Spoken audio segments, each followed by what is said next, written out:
could you introduce yourself and tell us a little bit about your background?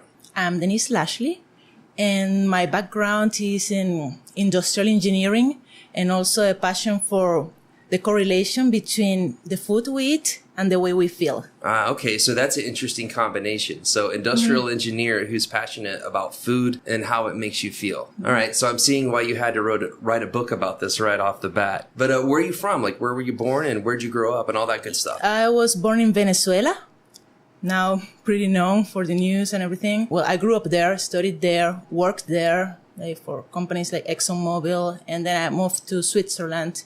And I studied there some more like business.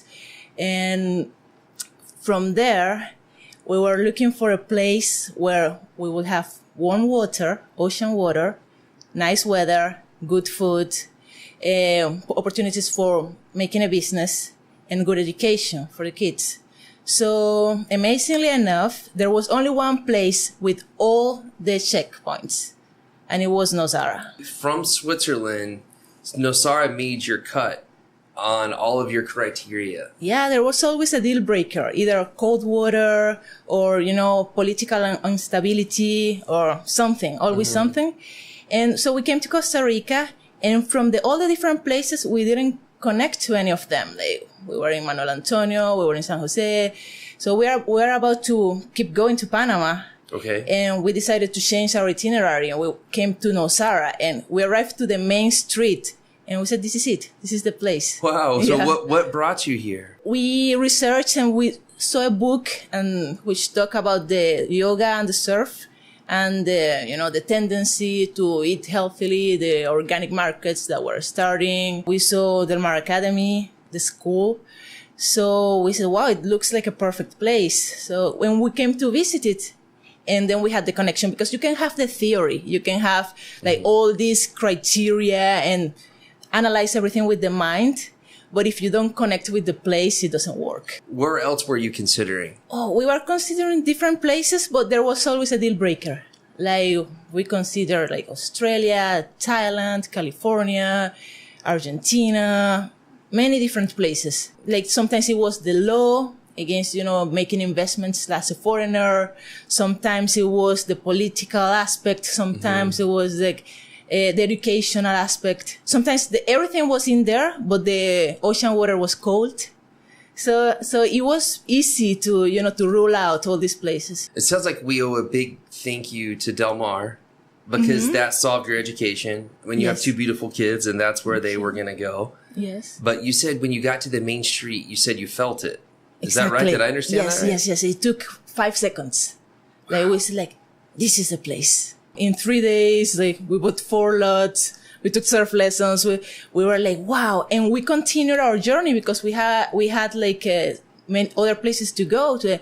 We felt we're wasting our time. We just want to go back to Nosara. Wow. Because we found it. So for your husband, William, and you both felt it. Yes. Why is that? Because you're not alone. Other people sit in that chair and tell me the exact same thing sometimes. They're like, I just felt it. And I've been trying to quantify that. It's very unique. Yes, you can try to go and make it a rational about it and say, maybe it's because there is more a multicultural environment. Like in many places of Costa Rica, you have either only locals or only tourists. And here you have a perfect mix, of the best of both worlds. That's one of the aspects that might be influencing the decision of the people who like it here. Beyond the things you can quantify, there is also, let's say, the feeling, the emotion, the energy, the vibe, however you want to call it. People arrive and all the variables are put in such a way that you say, okay, this resonates with me. Now, as far as healthy eating and living and whatnot, is this something that happened along the way into adulthood once you became a parent, or was it your whole life that you've been interested in food? My entire life, because I always enjoyed good taste. Like some people, they just eat because they have to eat, like, why do you eat? Okay, I'm hungry. But beyond that physiological need, I wanted to feel a good taste. and also feel good because, it's useless to have a good taste and then feeling awful.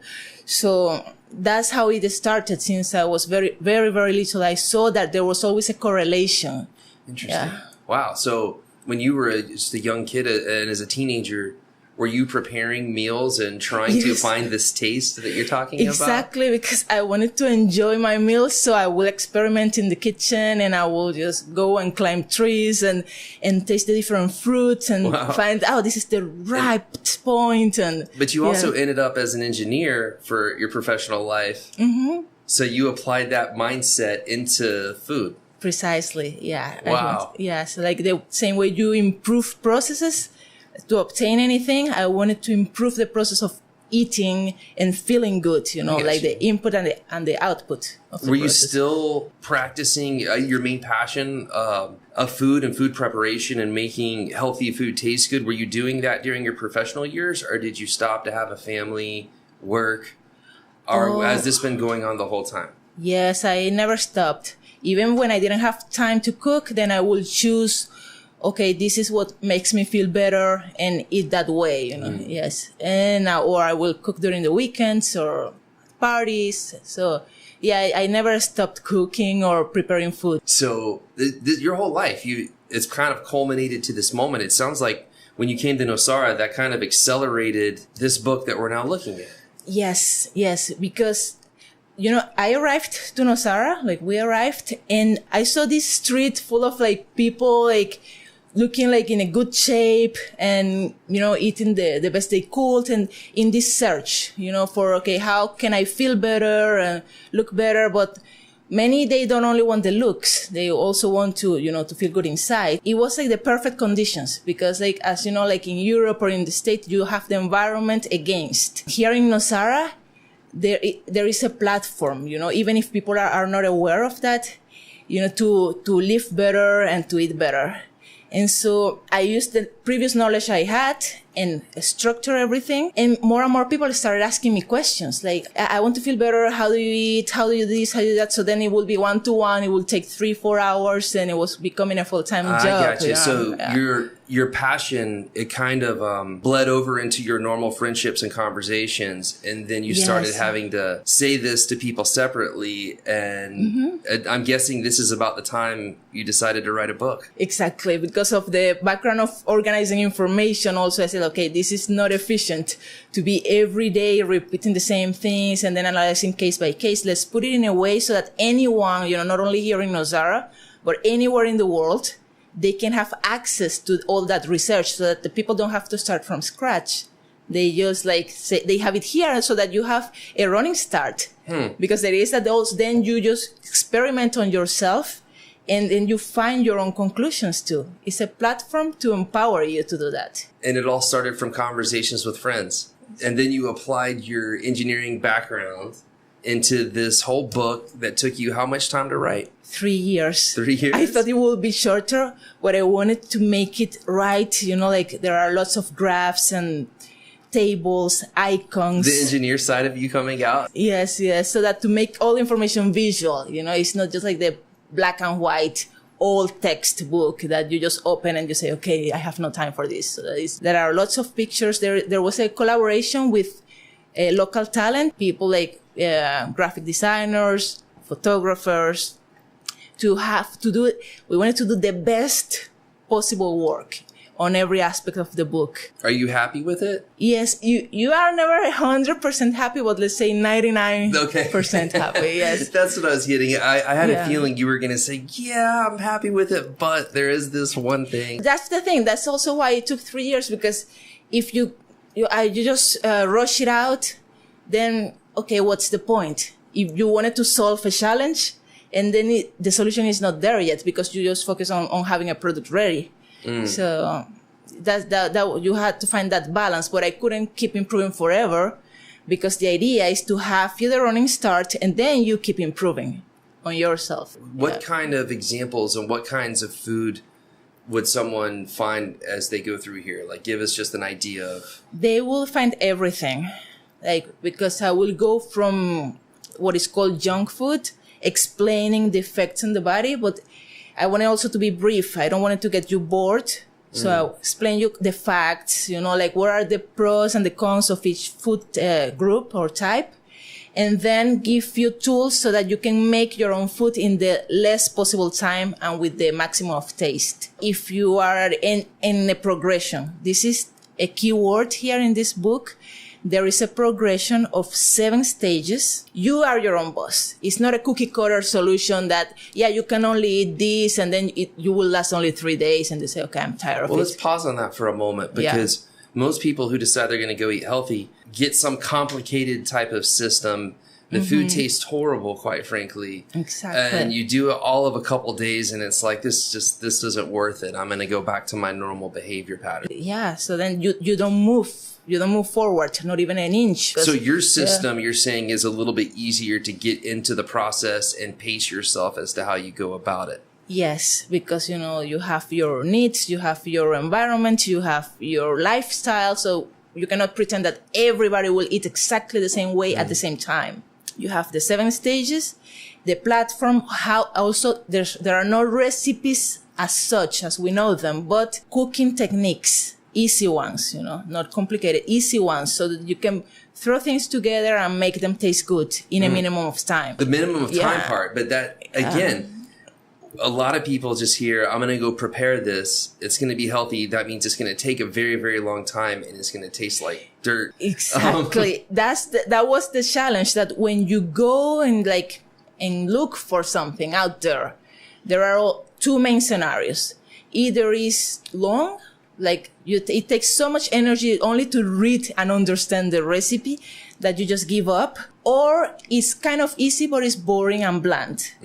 So with the book, you make it tasty, healthy, and easy. So like the jazz cuisine, that's how I call it in the book, because with what you have available, you get the knowledge there, how to put it together so that it tastes good and it's still healthy and easy.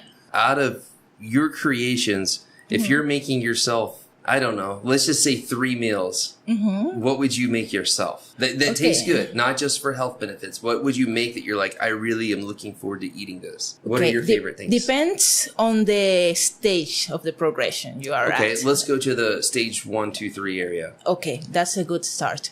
So let's say you are someone who eats anything, anytime, soda, whatever. So the very first step, and also this is important, remember we are introducing a lot of new things, a lot of tasty things. We are not depriving, we are not just eliminating. Let's say introducing 10 new foods that are good for you, that you will enjoy, and you are removing, let's say, 1 or 2 at your own pace. So we take this person, and this person will stop drinking soda and eating red processed meat, because those are at the end of the spectrum, or will make more harm in your system. And will introduce more fresh fruit, more vegetables, and prepare in a way that the person will find it super tasty. It's not just steam things. It's they will say wow, this tastes better than meat. That's what it solves, the book. Wow. So if you went into, let's just say, as you move up the stages, so you get to stages 4, 5, 6, and then you're at stage 7, I'm assuming right now. That's another thing, it's not like a straight line that you will go, somebody will just go, through stage 7, and then I go on the final formula and that's it and it's over. During your progression, sometimes you will not be able to assess if the step is right at the moment, and you can regress. So then you make a regression, and not to see things as a higher or lower or better. It's not a race. It's not a competition. It's not, I eat it better, healthier than you. No. It's all those things are behind. So your template is malleable, as in it literally could. Yes. It just adjusts and evolves to wherever you may be. Yes, because it is that you feel good. It's not you just don't care about anybody else. If it's you. Okay, I feel better eating this way, or I will do the regression and stay here sometime. Let's say yesterday I gave a smoothie here, it will take a minute to prepare it, and it was almond milk, almond butter, very little, and bananas, and a little bit of oats, 4 ingredients. Blend it, and in less than a minute it was ready. And he was like, oh, this tastes better than a milkshake. But he said, I had no idea, mixing all these 4 things. And then when you go, as you said, like things tasting like dirt, when you go somewhere, he said, like when you go somewhere, like the smoothies are only ice and weird powders and things that taste like superfoods, but which taste horrible. So there is a lot of commerce, but there is not enough knowledge on how to eat so that you feel good and you enjoy it at the same time. Now you're an author, you're going around, you're explaining this to people, you're sharing your concept in this way of life with all your friends and family and now strangers. Is there any chance you're going to go back to being an engineer and going back into the corporate world and living that lifestyle? Or is this the direction that you're going moving forward? Yes, I prefer to stay, and to move forward on this direction because I can see the how it touches lives. I can see how people sometimes they stop and say, "Hey, I feel so much better." So it's tangible.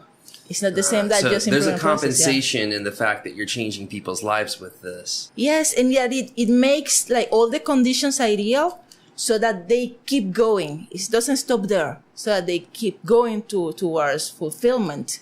Because, that's why we are here. We want to just to feel fulfilled and to enjoy every day.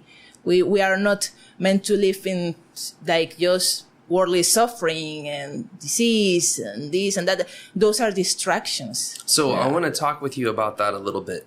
We're in a blue zone, and in previous conversations, you pulled me aside and you're like, "Rich, we're in a blue zone, but here's what's happening now." Can you share with whoever's listening what you shared with me? It's interesting that being a blue zone, you have more and more locals feeling unhealthy. And that came because with the arrival of more and more investments and jobs, they had more money. So they steer away from their traditional culture, eating foods from the earth, eating fruits, eating roots, eating like just fresh corn, things like that. They stopped that and they started buying processed foods. So you can see almost 100% of, let's say 95% of the locals eating packaged ramen. It's loaded with sodium, with MSG, things that are neurotoxic. And you see locals complaining about cancer, brain cancer, somebody having like 2-3 cancers. And it's, for me, it's worrying. It's like, no, we have to do something. So a part of this is to translate this book into Spanish. That's awesome. So if somebody wanted to get the book, do they have to be here in Nosara and buy it in person, or can they buy it on an electronic platform somehow? Good question. Through Amazon. They can buy it through Amazon. It's easier. There is also the ebook version so that you have it instantly on your iPhone or your tablet. So that the English book is available worldwide. Right on. So it's super simple to get a hold of. So I'm going to change the conversation a little bit.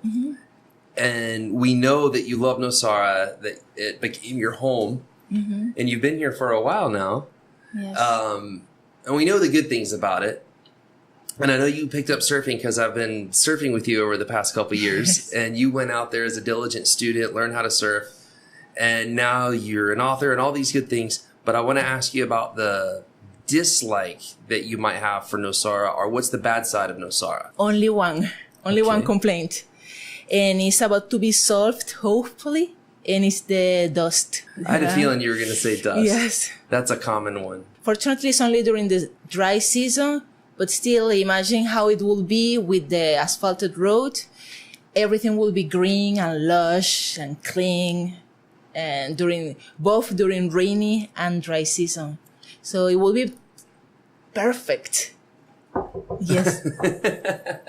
Oh, I hope so. I guess we'll see. We did one podcast on the road.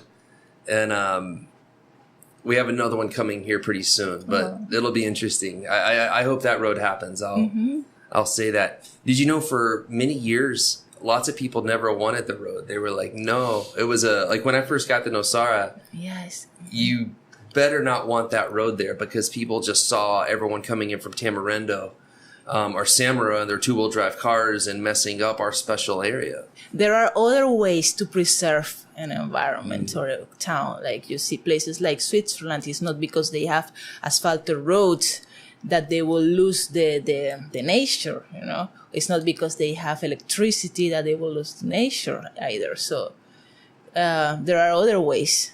It seems like now, and this is how I try to describe it to people, it seems like now we have a bit of an ethical obligation because the amount of dust is enormous. It is astronomical how much dust comes up because now we have a lot of traffic and we have a lot of big trucks bringing in the supplies and the homes that are being built. So sometimes in the morning, when I'm going up Washboard Hill, I can barely see in front of me at all. You just hope someone's not on a bike or walking. It's very dangerous. Yes. And the dust being processed, for all these folks who live close to the main road, they're breathing it in constantly. So our respiratory issues have skyrocketed over the past several years. So I do hope that road comes in.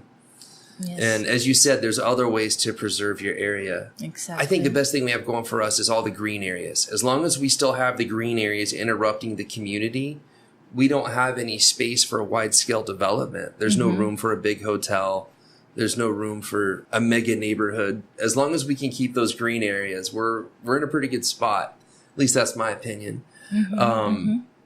So as far as Nosara restaurants go, you have a very particular palate. You've worked through your system. You are a Jedi when it comes to food compared to someone like me. I'm interested to hear about 2 or 3 of your favorite restaurants, or can you give us some insight? Yes, it's interesting how demand shapes supply. Because at first, I will go and I will ask, there was like nothing on the menu. And then I will ask for a customized dish, like, oh, can I have like a salad with, like you ask for a salad and it will be like a tiny dish with only 2 leaves and a tomato slice. So I said, can I have like a big bowl, like with like what you will call 3-4 salads and these ingredients? And they will say, yes, no problem. They were very, very accommodating. And with time, now I go back to these restaurants and for a surprise, I see them serving salad bowls, and it's so big that it will satisfy even me. So yeah, one of them is La Luna. What do you get there? Yeah, the salad bowl. The salad bowl. Yes. And there are other options, There are also, like, they have, like, quinoa salad bowl. They have the nice hummus, nice tabbouleh, nice, falafels, because it's Mediterranean cuisine. So, and they also have, like, let's say, like the tico platter with the plantains and the black beans and the rice and salad. So they have, like, at least, like, 6 options. Gotcha. So La Luna is a good landing spot for you. Yes, where else? But for anyone.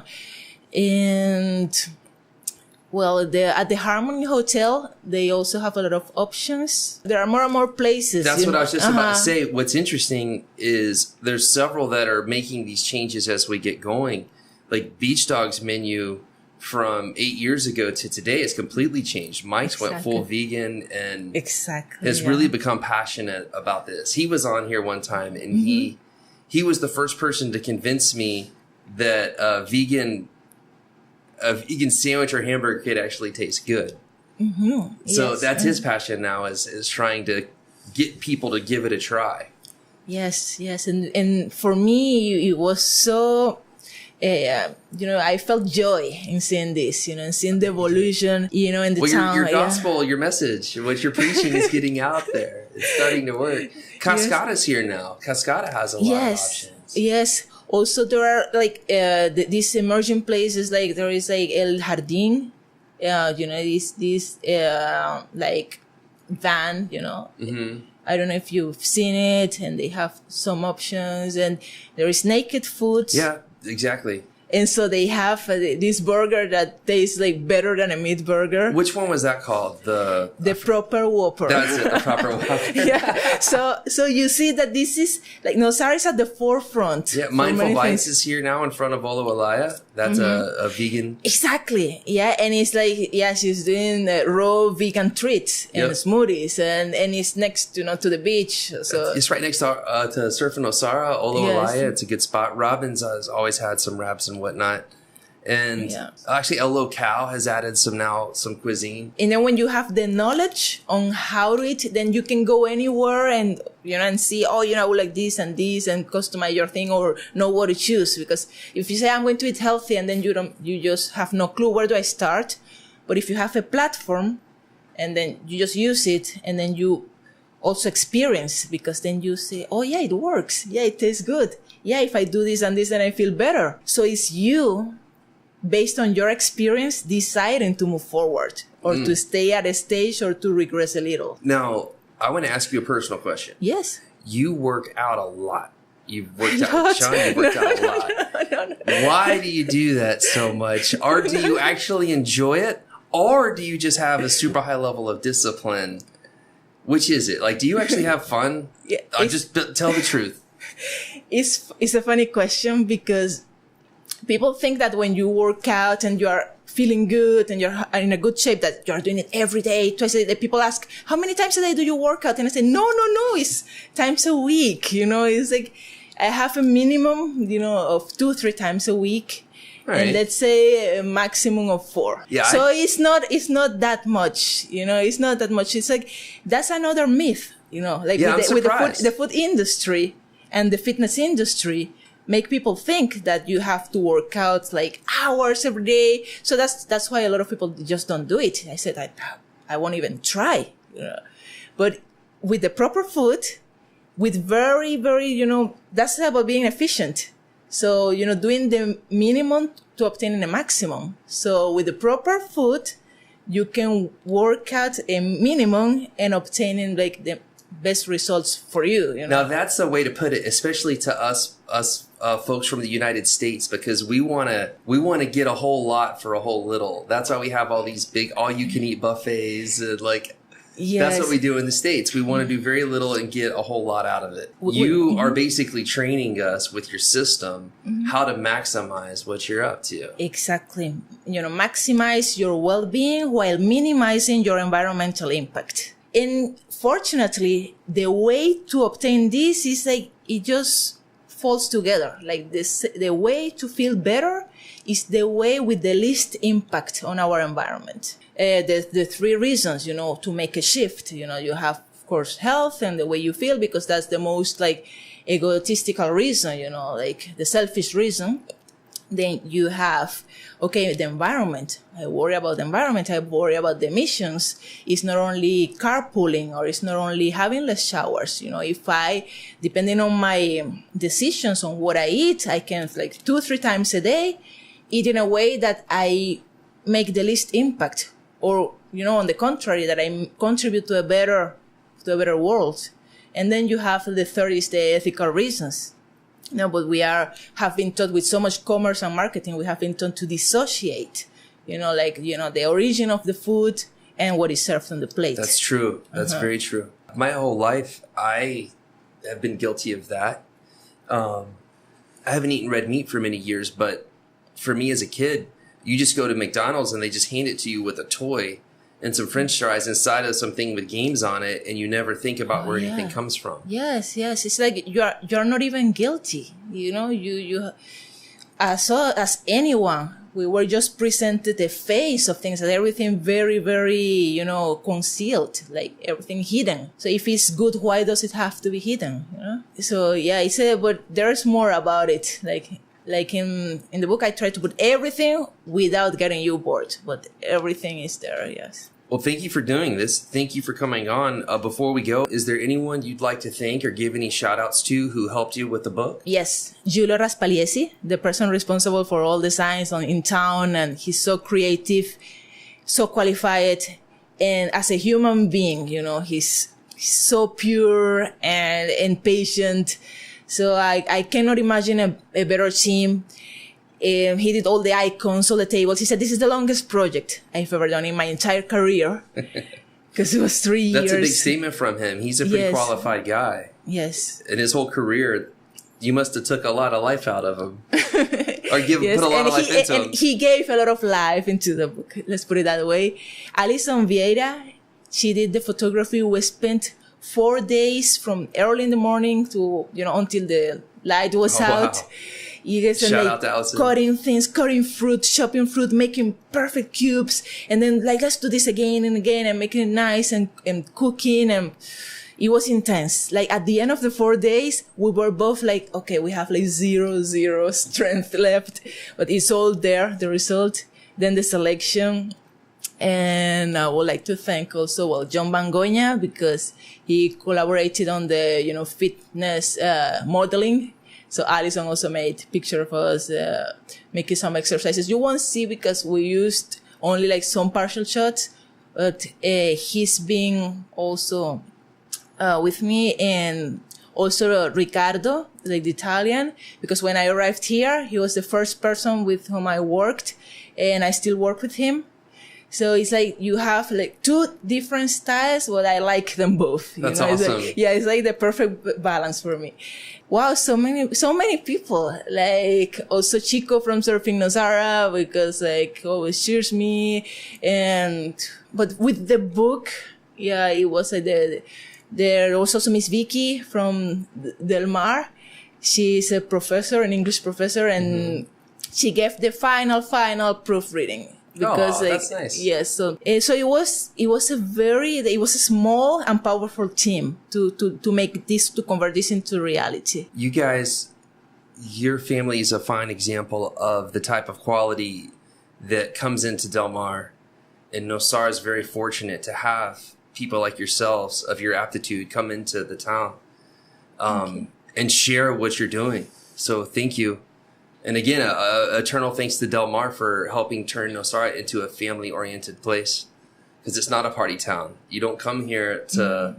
If you come here to party, you get bored and you leave. You go to Tamarindo or Jaco or Quipos or Samara or somewhere else.